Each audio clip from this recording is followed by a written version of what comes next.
Praise the Lord. கர்த்தருடைய பரிசுத்த நாமத்துக்கு ஸ்தோத்திரம் உண்டாவதாக. இந்த வீடியோ முக்கியமா பெண்களுக்கு ரொம்ப ரொம்ப பிரயோஜனமாய் இருக்கிற ஒரு வீடியோவா இருக்கும்னு நான் நம்புறேன். இந்த வீடியோல முக்கியமா ஒரு பெண்ணை பற்றி நம்ம பார்க்க போறோம். வேதத்துல நிறைய பெண்கள் இருக்காங்க. ஒவ்வொரு பெண்களை பத்தி படிக்கும் பொழுதும் ரொம்ப ஆச்சரியமா இருக்கும். ஆனா எனக்கு பர்சனலா வேதத்துல எனக்கு ரொம்ப பிடித்தமான ஒரு பெண்மணி அப்படின்னா அது இவங்க தான். இந்த பெண்ணை பற்றி நான் இன்னைக்கு நேத்து இல்லை, பல வருஷங்களா அவங்களுடைய வாழ்க்கை வரலாறை நான் படிச்சு தியானம் பண்ணிட்டு இருக்கேன். அந்த பெண்ணுடைய வாழ்க்கையிலிருந்து நான் கற்றுக்கொண்ட ஒரு 7 காரியங்களை நான் உங்களுக்காக இன்னைக்கு சொல்லி கொடுக்க போறேன். இது ஏதோ நானாய் பேசுகிற ஒரு வீடியோவா இருக்காது. இதை நான் அநேக வருடங்களா இந்த பெண்மணியை பத்தி தியானம் செய்து கத்திடத்திலிருந்து வார்த்தைகளை கேட்டு பெற்றுக்கொண்டு நான் உங்களுக்கு இதை சொல்லலாம் அப்படின்னு நினைக்கிறேன். அதனால இந்த வீடியோ உங்களுக்கு ரொம்ப பிரயோஜனமா இருக்கும். இந்த வீடியோவை கடைசி வரைக்கும் பாருங்க. நிச்சயமா இந்த வீடியோ அநேக பெண்களுடைய வாழ்க்கையை மாற்றி போடுங்கிறதுல எந்த சந்தேகமும் இல்லை. கர்த்தராகிய இயேசு கிறிஸ்து உங்கள் அனைவருடைய வாழ்க்கையிலும் இந்த மெசேஜ் மூலமா பேசுவாராக. சரி, நம்ம இப்போ வீடியோக்குள்ள போகலாம். என்னுடைய தம்பிக்கு ஒரு அழகான பெண் குழந்தை பிறந்தது. அந்த பெண் குழந்தைக்கு என்னோட தம்பியோட மனைவி எனக்கு ஒரு நல்ல பெயர் சொல்லுங்க அப்படின்னு, வேதத்துல இருந்து ஒரு நல்ல பெயர் சொல்லுங்க அப்படின்னு என்கிட்ட கேட்டான். அப்போ நான் அவளுக்கு இந்த பெண்மணியோடைய பெயரை தான் நான் அவளுக்கு ரெஃபர் பண்ணேன். அதை என் தம்பி சந்தோஷமா அவனுடைய டாட்டருக்கு அந்த பெயரை வச்சான். அது வேற யாரும் இல்லை, நாபாலின் மனைவியாகிய அபிகாயில். இந்த அபிகாயில பத்தி தான் நம்ம இன்னைக்கு பார்க்க போறோம். இந்த அபிகாயில பத்தி நம்ம நிறைய விஷயங்களை டீட்டெயில்டா இந்த வீடியோல பார்க்கலாம். முதல்ல இந்த அபிகாயில பத்தி நம்ம பார்க்கறதுக்கு முன்னாடி இந்த அபிகாயிலுடைய கணவனை பத்தி நம்ம பார்க்கறது ரொம்ப ரொம்ப அவசியம். இந்த அபிகாயிலுடைய கணவர் யார் அப்படின்னு பார்த்தீங்கன்னா அவருடைய பெயர் நாபால். அவரை பத்தி வேதம் என்ன சொல்லுது அப்படின்னு நீங்க பாத்தீங்கன்னா 1 சாமுவேல் 25வது அதிகாரத்துல உள்ள 2வது வசனம் இப்படி சொல்லுது. மாகோனிலே ஒரு மனுஷன் இருந்தான். அவனுடைய தொழில்துறை கர்மேலில் இருந்தது. அந்த மனுஷன் மகாபாரி குடித்தனக்காரனாய் இருந்தான். அவனுக்கு 3000 ஆடும் 1000 வெள்ளாடும் இருந்தது. அவன் அப்பொழுது கர்மேலில் தன் ஆடுகளுக்கு மயிர் கத்தரித்து கொண்டிருந்தான். 3வது வசனம், அந்த மனுஷனுக்கு நாபால் என்றும் அவன் மனைவிக்கு அபிகாயில் என்றும் அந்த ஸ்திரீ மகா புத்திசாலியும் ரூபவதியுமாய் இருந்தாள். அந்த புருஷனோ முரடனும் துராகிருதனுமாய் இருந்தான். அவன் காலேபினுடைய சந்ததியான். இப்போ இந்த மனுஷனை பத்தி நம்ம ஒரு காரியத்தை பார்க்கிறோம். அவன் முரடனும் துராகிருதனுமாய் இருந்தான் அப்படின்னா அர்த்தம் என்ன? இங்கிலீஷ்ல பாத்தீங்கன்னா a man with a churlish and evil doing. இந்த churlish அப்படிங்கிறதுக்கு அர்த்தம் என்ன அப்படின்னு பாத்தீங்கன்னா rude அப்படின்னா ஒரு மென்மை தன்மை இல்லாத ஒரு மனிதன். எல்லாரிடத்திலும் ஒரு மாதிரி ஒரு எரிஞ்சு விழுவாங்கன்னு சொல்லுவாங்கல்ல, அந்த மாதிரியான ஒரு கேரக்டர் கொண்ட ஒரு மனுஷன். அன்கிரேஷியஸ், நன்றி அறிதல் இல்லாத ஒரு மனுஷன். லேக் ஆஃப் கர்டசி அப்படின்னா தயவு காட்டுகிற ஒரு சுபாவம் இல்லாத ஒரு மனுஷன். ஆக மொத்தத்துல பார்த்தா அவன் ஒரு செல்ஃபிஷ், ரொம்ப சுயநலவாதி அப்படின்னு நம்ம சொல்லலாம். இப்படிப்பட்ட ஒரு மனுஷன்.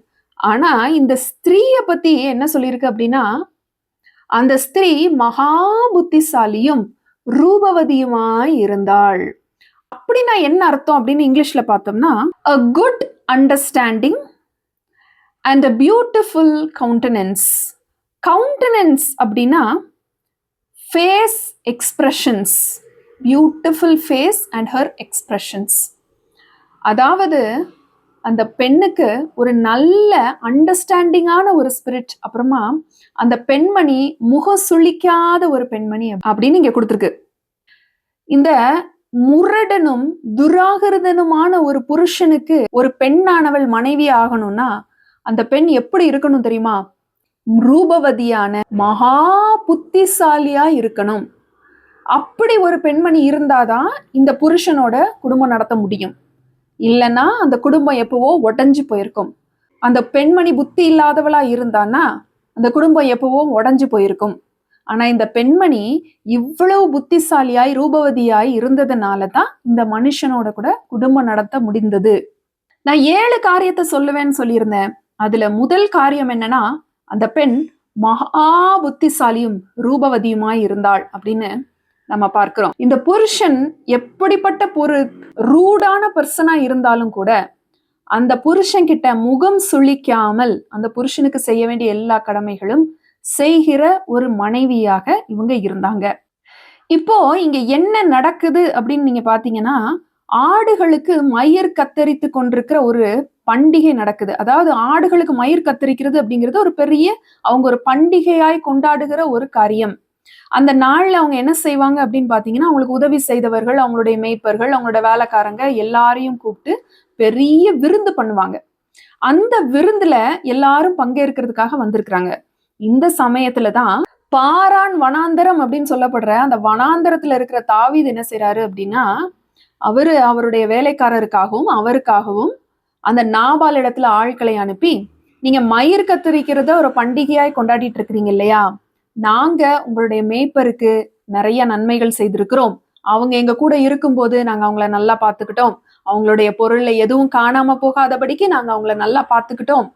இப்பொழுதும் இந்த மயிர் கத்தரிக்கிற அந்த நல்ல நாளிலே நாங்க எங்களுடைய சேவகருக்காகவும் நீங்க எங்களுக்காக கொஞ்சம் அப்பம் கொடுக்கும்படியாகவும் உங்களில் இருக்கிறதுல கொஞ்சம் எங்களுக்கு கொடுக்கும்படியாகவும் தாவீது என்ன செய்கிறாருன்னா அவருடைய சேவகரை அனுப்பி கேட்டு வர சொல்றாரு. இந்த இடத்துல இந்த நாபால் என்ன செய்யறாரு அப்படின்னு பாத்தீங்கன்னா, சீறுகிறார் அப்படின்னு நம்ம பார்க்கிறோம். இவங்க கிட்ட சுக செய்தியை சொல்லி அவங்கள வாழ்த்தி விசாரிக்கிறதுக்காக அவங்களிடத்துல அனுப்பப்பட்ட அந்த சேவகரிடத்துல இந்த நாபால் அவங்கள ரொம்ப அவமானப்படுத்தி கேவலப்படுத்தி என்ன செய்யறாரு, அனுப்பி விட்டுறாரு. இப்போ இந்த சேவகர் போய் என்ன செய்யறாங்கன்னா, இதை தாவீது கிட்ட சொல்ல போய் தாவீதுக்கு உடனே என்ன செய்யறது, கோபம் வருகிறது. உடனே இந்த நாபாலை நான் கொன்னு போட்டுறணும்னு சொல்லிட்டு அவர் என்ன செய்யறாரு, 400 பேரை திரட்டி கொண்டு இந்த நாபாலை அழிப்பதற்காக வந்து கொண்டிருக்கிறார். இந்த விஷயத்த அவருடைய வேலைக்காரங்க அபிகாயில் இடத்துல சொல்றாங்க. அந்த அபிகாயில் என்ன செஞ்சாங்க தெரியுமா? 2வது குணாதிசயம் வாசிக்கலாம். 1 சாமுவேல் 25வது அதிகாரம் 18வது வசனம். அப்பொழுது அபிகாயில் தீவிரமாய் 200 அப்பங்களையும் 2 துருத்தி திராட்சரசத்தையும் சமையல் பண்ணப்பட்ட 5 ஆடுகளையும் 5 படி வறுத்த பயிற்றையும் வற்றலாக்கப்பட்ட 100 திராட்சை குலைகளையும் வற்றலான 200 அத்திப்பழங்களையும் அடைகளையும் எடுத்து கழுதையின் மேல் ஏற்றி தன் வேலைக்காரரை பார்த்து, நீங்கள் எனக்கு முன்னே போங்கள், இதோ நான் உங்கள் பின்னே வருகிறேன் என்று சொல்லி அனுப்பினாள். 2வது குணாதிசயம் என்னன்னு பாத்தீங்கன்னா, அபிகாயில் தீவிரமாய் எழுந்து என்ன செய்றாங்கன்னா, ஆபத்துக்கு நேராய் போறாங்க. அதாவது நம்ம வீட்டுக்கு ஒரு பொல்லாப்பு வருது, நம்ம புருஷனுக்கு ஒரு ஆபத்து வருது அப்படின்னு அவங்க கேள்விப்பட்ட உடனே அவங்க தீவிரமாய் எழுந்து அவங்க என்ன பண்ணணுமோ எல்லாத்தையும் அவங்க எடுத்து வச்சுக்கிட்டு தீவிரமாய் புறப்படுறாங்க. முக்கியமா she is ready to face the danger அப்படின்னு இங்க நம்ம பார்க்கிறோம். நீங்க கொஞ்சம் யோசித்து பாருங்க, இந்த நிலைமையில நம்ம இருந்திருந்தா என்ன செஞ்சிருப்போம்? ஒரு பெரிய ஒரு பொல்லாப்பு இங்க வந்துட்டு இருக்கு, எப்படி இங்க வந்து என்ன செஞ்சிருவாங்க, இவரை கொன்னு போட்டுருவாங்க. இவர் அவ்வளவு நல்லவரா? இல்ல, இவர் முரடனும் துராகிருதனுமா இருக்கிறார். மனுஷன் கிட்ட இப்படிப்பட்ட ஒரு கொடுமைக்கார ஒரு புருஷன் கிட்ட நம்ம இவ்வளவு நாள் என்ன செஞ்சிருக்கோம், என்ன செய்யறதுன்னு தெரியாம வாழ்ந்துட்டு இருந்திருக்கோம். ஆனா இப்போ எப்படி அந்த மனுஷன் என்ன செய்ய போறாரு, சாவ போறாரு. நம்ம எதுக்கு இங்க இருக்கணும்?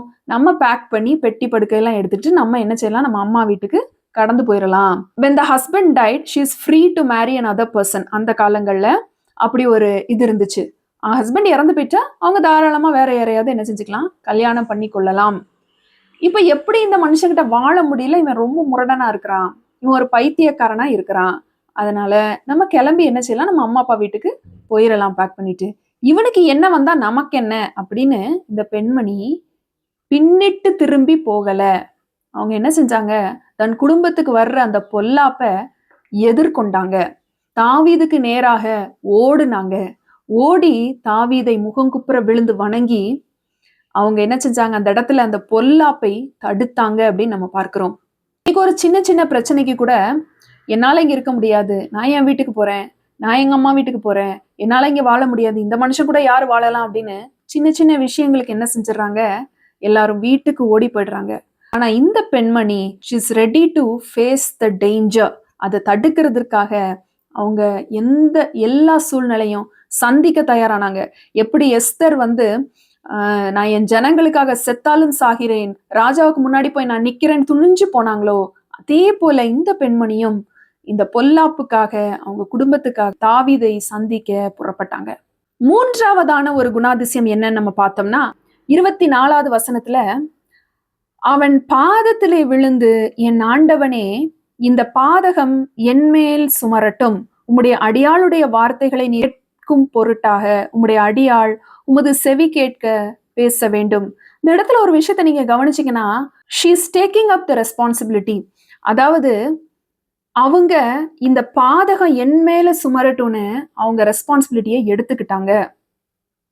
இன்னைக்கு சில குடும்பங்கள்ல நம்ம தவறே செஞ்சிருந்தா கூட நான் தான் தப்பு செஞ்சேன் அப்படின்னு ஒத்துக்கிறதுக்கு நிறைய பேருக்கு என்னது மனப்பான்மை இல்ல. இவங்க தான் காரணம், அவங்க தான் காரணம் இப்படின்னு நிறைய பேரை நம்ம என்ன செய்யறோம், அடிக்கடி பிளேம் பண்றோம். அடுத்தவங்களை நம்ம என்ன செய்யறோம், பிளேம் பண்றோம்.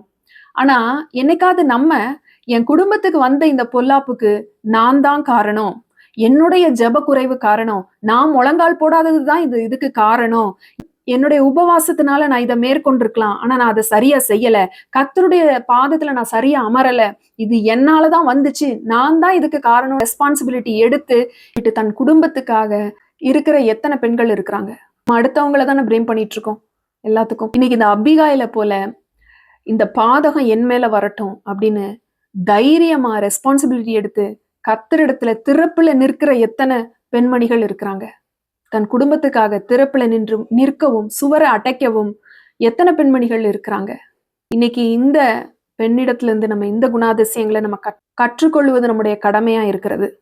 5வது குணாதிசயம் என்னன்னு பாத்தீங்கன்னா 28வது வசனம், உமது அடியாளின் பாதகத்தை மன்னியும், கர்த்தர் என் ஆண்டவனுக்கு நிலையான வீட்டை நிச்சயமாய் கட்டுவார், என் ஆண்டவன் கர்த்தருடைய யுத்தங்களை நடத்துகிறவராமே, நீர் உயிரோடு இருக்கும் நாளில் ஒரு பொல்லாப்பும் உம்மேல் காணப்படாதிருப்பதாக. இங்க நீங்க கவனிச்சு பாத்தீங்கன்னா இந்த பெண்மணி ப்ராஃபஸி சொல்றாங்க. அப்போ நீங்க நல்லா புரிஞ்சுக்கலாம், அவங்க ஒரு ஆவிக்குரிய பெண்மணி. அவங்க கர்த்தருடைய நாமத்தை கொண்டு முதலாவது வாழ்த்தி ப்ராஃபஸி சொல்றாங்க. அந்த ப்ராஃபஸிலே நீங்க கவனிச்சு பாத்தீங்கன்னா, நமக்கு விரோதமாய் பொல்லாப்பு தேடுகிறவர்களுக்கு நாபாலை போல ஆவார்கள் அப்படின்னு அவங்க சொல்றாங்க. அவங்களுக்கு ஏற்கனவே தெரிஞ்சுட்டு எப்படியோ நாபால் செத்துருவாரு அப்படின்னு. ஆனாலும் அவங்க தைரியமா அங்கிருந்து வந்து இவ்வளவு தூரம் இந்த டேஞ்சரை ஃபேஸ் பண்ண வேண்டிய அவசியம் என்ன இருக்கு? அவங்க நினைச்சிருந்தா அவங்க தகப்பன் வீட்டுக்கு போயிருந்திருக்கலாம். ஆனா என்ன நடந்திருக்கும், தாவீது நாபாலை கொலை செய்திருப்பார். அந்த பெரும் பாதகத்தை இந்த பெண்மணி மாற்றி போட்டுட்டாங்க. அதை செய்ய விடாம அவங்க தடுத்துட்டாங்க. நாபால் தன்னுடைய நாவினால நன்மைக்கு தீமை செய்து அனுப்பினான். இந்த பெண்மணி தீமையை நன்மையினால வென்றுட்டாங்க. எப்படின்னா நாவினால வாழ்த்தி, அதே நாவினால ஆசிர்வதித்து, அதே நாவினால தீர்க்க தரிசனம் உரைத்து தாவீதை அவங்க என்ன செஞ்சுட்டாங்கன்னா இந்த இடத்துல அவங்க மனம் மாறுவதற்கு ஒரு காரணமாய் இருந்தாங்க. அபிகாயில போல நாமளும் ஒரு குடும்பத்துக்காக திறப்புல நிற்கிறவர்களாய் மாத்திரம் இல்லாம ஒரு ஆவிக்குரிய ஜீவியம் செய்கிறவங்களாய் இருக்கணும். கர்த்தருடைய பாதத்துல அமர்ந்திருந்து வரங்களையும் வல்லமைகளையும் பெற்றுக்கொள்ளுகிறவங்களாய் இருக்கணும். நம்மளுக்கு வருகிற அந்த ஆபத்துக்கு விரோதமாய் நம்ம பேசணும். பேசி சாபத்தை அல்ல ஆசீர்வாதத்தை நம்ம குடும்பத்துக்கு நம்ம தேடி தடுகிறவர்களாய் நம்ம இருக்கணும். முதலாவதாக ஒரு குணாதிசயம் என்னன்னு பாத்தீங்கன்னா, இதெல்லாம் நடந்து முடிஞ்ச பிறகு தாவீது அந்த பெண்மணியை பார்த்து ஒரு நிமிஷம் ஆடி போயிட்டாரு. குடும்பத்தை அழிக்க இருந்தேன், ஆனா உன்னுடைய முகத்தை பார்த்து நான் அந்த காரியத்தை விட்டுட்டேன். எனக்கு வரவிருந்த ஒரு பெரிய பொல்லாப்ப நீ தடுத்துட்ட, அதனால நீ சமாதானத்தோட வீட்டுக்கு போன்னு சொல்லி அவர் அனுப்பிட்டாரு. ஆனா திரும்பி வந்து பார்க்கும்போது அங்க ராஜ விருந்துக்கு ஒப்பான ஒரு விருந்து நடந்து கொண்டிருந்தது. அந்த நேரத்துல இந்த அபிகாயில் நாபாலுக்கு எதையுமே அறிவிக்கல அப்படின்னு நம்ம பார்க்கிறோம். அவங்க போகிறதுக்கு முன்னாடியும் நாபாலுக்கு சொல்லிட்டு போகல. ஏன்னா ஒருவேளை அவங்க சொல்லியிருந்தாங்கன்னா நாபால் அவங்கள அனுப்பி இருக்க மாட்டாரு, தாவீது வந்து கொலை செஞ்சு போட்டிருப்பாரு. ஆனா அப்பயும் அவங்க சொல்லல. அவங்க திரும்பி வந்து பார்க்கும் பொழுது அவங்க சொல்லல. ஏன்னா அவங்க சொன்னாலும் அவங்க சொல்றத கேட்கிற நிலைமையில அங்க நாபால் இல்லை. அவர் குடித்து வெறித்து போய் இருக்கிறாரு. ஆனா அவங்க சொல்லாமலும் இருக்கல. அடுத்த நாள் அவங்க எல்லா வர்த்தமானங்களையும் நாபாலுக்கு அறிவித்தாள் அப்படின்னு நம்ம வாசிக்கிறோம். 37வது வசனத்தை பாத்தீங்கன்னா, பொழுது விடிந்து நாபாலின் வெறி தெளிந்த பின்பு அவன் மனைவி இந்த வர்த்தமானங்களை அவனுக்கு அறிவித்தாள். அப்பொழுது அவன் இருதயம் அவனுக்குள்ளே செத்து அவன் கல்லை போல் ஆனான். கொஞ்சம் யோசித்து பாருங்க, எதுவுமே அவர்கிட்ட பேச முடியாது. பேசினா அவரு எரிஞ்சு விழுகிற ஒரு மனுஷன், ஒரு துராகிருதனம் முரடனமாயிருந்த ஒரு மனுஷன். இவங்க பேசும்போது அவங்க கல்லை போல ஒண்ணுமே பேச முடியாம வாய் மூடினவனாய் காணப்பட்டார். ஏன் தெரியுமா? ஆவிக்குரிய பெண்கள் சில வேளைகள்ல எதை பேசணுமோ அதை தான் பேசுவாங்க.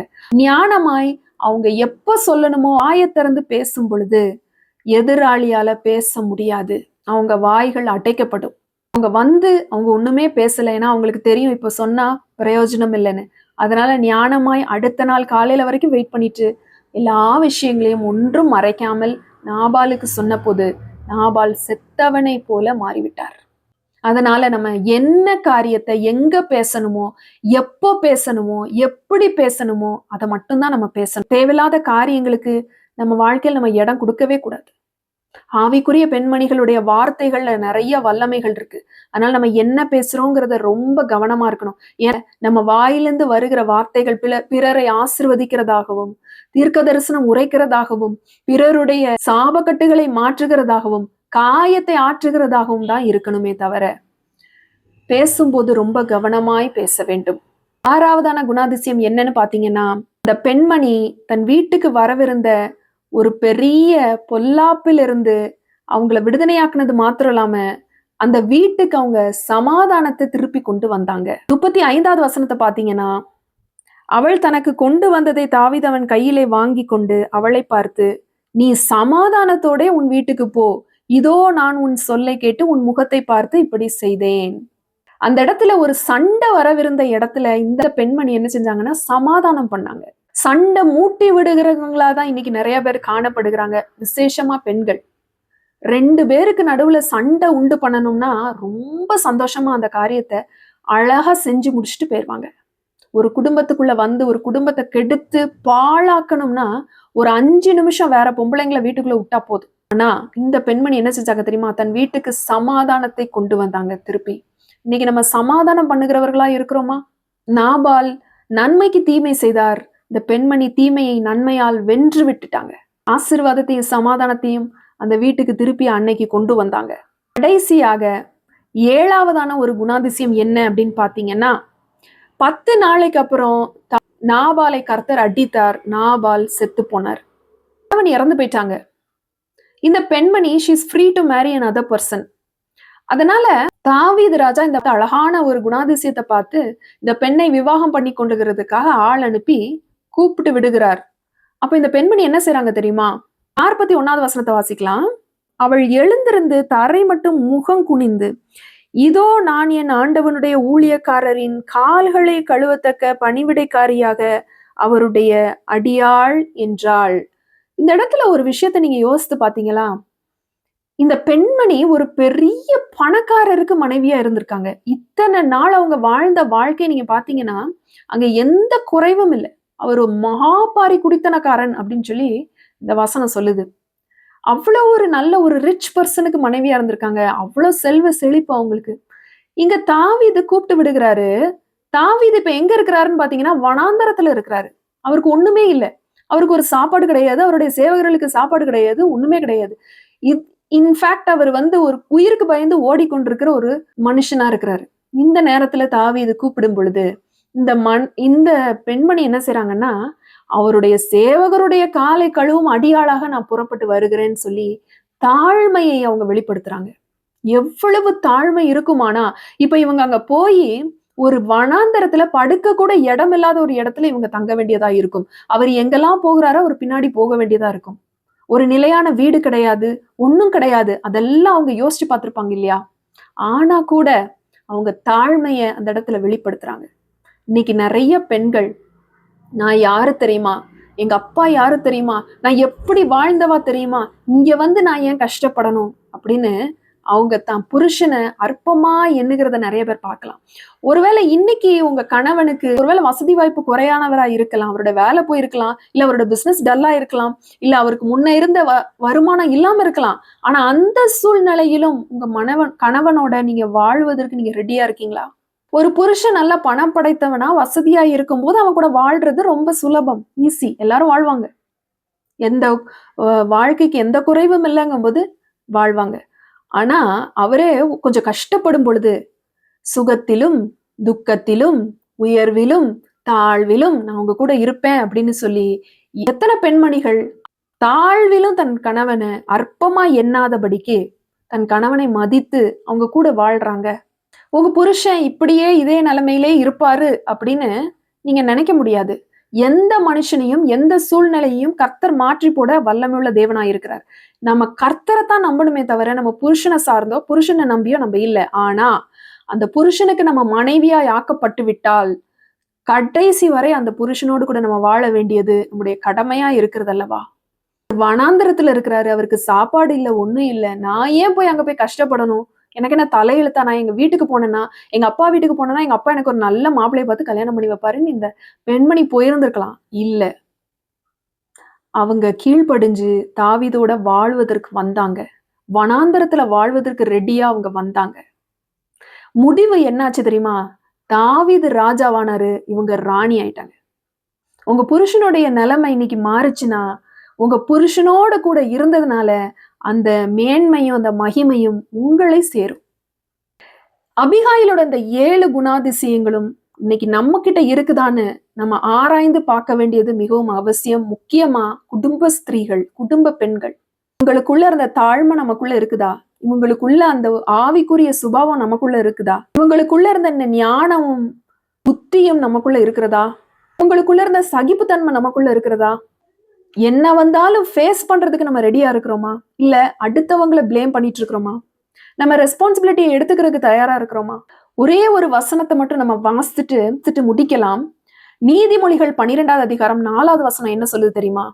குணசாலியான ஸ்திரீ தன் புருஷனுக்கு கிரீடமா இருக்கிறாள். இவங்க குணசாலியா இருந்ததுனால ஒரு ராஜாவுக்கு மனைவியானாங்க. ஒரு மனுஷனுடைய தலையில கிரீடம் சூட்டுறாங்க அப்படின்னா அவன் ராஜா அப்படின்னு அர்த்தம். அந்த ராஜாவுக்கு ஒரு மனைவியா இருக்க வேண்டிய ஒரு பெண்மணி குணசாலியான ஸ்திரீயா இருக்கணும். நீங்க குணசாலியா இருந்தீங்கன்னா உங்க புருஷன் ராஜாவா இருப்பார். இந்த அபிகாயிலுக்குள்ள இருக்கிற குணாதிசயம் உங்களுக்குள்ள இருந்துச்சுன்னா உங்க புருஷன் ஒரு ராஜாவா இருப்பார். நீங்க ராணியா இருக்கலாம். இந்த பெண்மணி அன்னைக்கு எல்லாத்துக்கும் துணிஞ்சு இப்படிப்பட்ட ஒரு கொடுமைக்கார புருஷனுக்காகவும் போய் அந்த குடும்பத்துக்காக பரிந்து பேசினபடினால இந்த பெண்மணி சரித்திரத்தையே மாற்றி போட்ட ஒரு பெண்மணியா இருக்கிறாங்க. இன்னைக்கு நம்மளும் நம்ம புருஷன் எப்படிப்பட்ட கேரக்டரா இருந்தாலும் பரவாயில்ல. சில புருஷன்மார்கள் நல்ல புருஷன்மார்களா இருப்பாங்க, கணவன்மார்கள் அன்பானவர்களா இருப்பாங்க. ஆனா சிலர் அப்படி இருக்கிறது இல்லை. அவருடைய குணாதிசயம் அவங்க ஜென்ம சுபாவமே கொஞ்சம் ரூடானதா இருக்கும். ஆனா அதுக்காக அவரை அற்பமா எண்ணுவதும் அவரை விட்டு விலகி போவதும் அவருக்காக ஜெபிக்காமல் இருப்பதும் குடும்பத்தை கட்டாமல் இருப்பதும் ஒரு நல்ல குணசாலியான மனைவிக்கு அது தகுதியானது இல்லை. இன்னைக்கு ஒருவேளை இந்த அபிகாயில போல நாமும் நம்ம வாழ்க்கையில கடைபிடிக்க வேண்டிய காரியங்களை மறவாமல் கடைபிடிக்கணும். தடையில்லாமல் செய்ய வேண்டிய காரியங்களை துரிதமாய் செய்யணும். எங்க போனாலும் புருஷனை விட்டு கொடுக்காதபடிக்கு திறப்பிலே நின்று குடும்பத்துக்காக தயாராய் நிற்கிறவர்களாய், ஜாமக்காரர்களாய், காவல்காரர்களாய் நம்ம தான் இருக்கணும். உன் மனைவி உன் வீட்டோரங்களில் கனிதரும் திராட்சை செடியாய் இருப்பாள்னு வசனம் சொல்லுது. நம்ம வீட்டோரங்களில் கனிதரும் திராட்சை செடி. ஏன் நம்ம வீட்டோரங்களில் இருக்கிறோம்? நம்ம தான் காவல். நம்மளை தாண்டி தான் எல்லாமே உள்ள வரணும். நம்மளை மீறி தான் எல்லாமே வெளியே போகணும். அதனால நம்ம காவலை சரியா காக்கலைன்னா தேவையில்லாததெல்லாம் நம்ம வீட்டுக்குள்ள வரும். நான் நினைக்கிறேன் இன்னைக்கு கர்த்தர் அநேக பெண்மணிகளோட பேசி இருக்கிறாருன்னு. நம்ம இன்னைக்கு ஜெபிக்கலாம். கர்த்தர் நம்ம ஒவ்வொருவரோடும் கூட பேசட்டும், இடைப்படட்டும். ஆண்டவரே உமக்கு நன்றி. இன்னைக்கு ஒரு வேலை அபிகாயிலோட குணாதிசயங்கள் எங்களிடத்துல இல்லாம இருக்கலாம்ப்பா. இவ்வளவு நாட்கள் நாங்க அதை வீணா இருக்கலாம். என் புருஷனை நான் தவறா எண்ணி இருக்கலாம், அற்பமா எண்ணி இருக்கலாம். அவருக்கு சரியா வேலை இல்லை, அவருக்கு சரியான தங்குறதுக்கு இடம் இல்லை, அவர் ஒரு நல்ல புருஷனா இருக்கல, அவர் ரொம்ப முரடனா இருக்கிறாரு, ஆனாலும் நீர் தந்த கணவன், நீர் ஒரு நாளும் தவறு செய்கிற தேவன் அல்ல. நீர் எனக்காக தந்த கணவன், இத்தனை கோடி ஜனங்கள்ல எனக்காக தேர்ந்தெடுத்து நீர் தந்த கணவன். இந்த குடும்பத்தை கட்டுவது, இந்த குடும்பத்தை பாதுகாப்பது என்னுடைய கடமையா இருக்கிறது. அதனால நான் இந்த குடும்பத்தை ஒழுங்கா பாதுகாக்கணும்னு சொல்லி இன்னைக்கு யார் யார் ஜெபிக்கிறாங்களோ ஒப்பு கொடுத்து, அவர்களுக்கு நீர் பேசின இந்த காரியங்கள் அவருடைய இருதயத்தை தொட வேண்டும் என்று நான் ஜெபிக்கிறேன் ஆண்டவரே. அநேக பெண்மணிகளுக்குள்ள இந்த குணாதிசயங்கள் இருக்கணும்.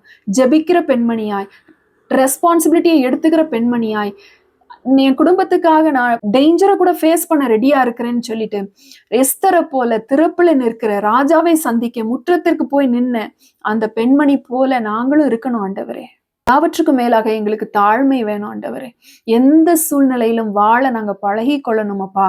எங்க நிலைமை மாறும் பொழுது, எங்க கணவன் ராஜாவாகும் பொழுது, நீர் எங்களை ராஜாத்தியாக அழகு பார்க்கிற தேவனா இருக்கிறீர். அப்படிப்பட்ட ராஜாத்திகளாக நாங்க இருக்கணும் ஆண்டவரே. எங்களுக்கு உதவி செய்யுங்க. இந்த வீடியோவை பார்த்து கொண்டு ஜெபிக்கிற ஒவ்வொரு பெண்மணிகளோட நீங்க பேசுங்க, ஆசிர்வதிங்க. இந்த காரியங்களை நீங்க அவங்களுக்கு பேசுனதுக்காக உங்களுக்கு கோடான கொடி ஸ்தோத்திரம். இயேசு கிறிஸ்துவின் நாமத்தினாலே ஜெபிக்கிறேன் என் ஜீவனுள்ள நல்ல பிதாவே, ஆமேன். கர்த்தர் உங்கள் அனைவரையும் ஆசீர்வதித்து உயர்த்துவாராக. ஆமேன்.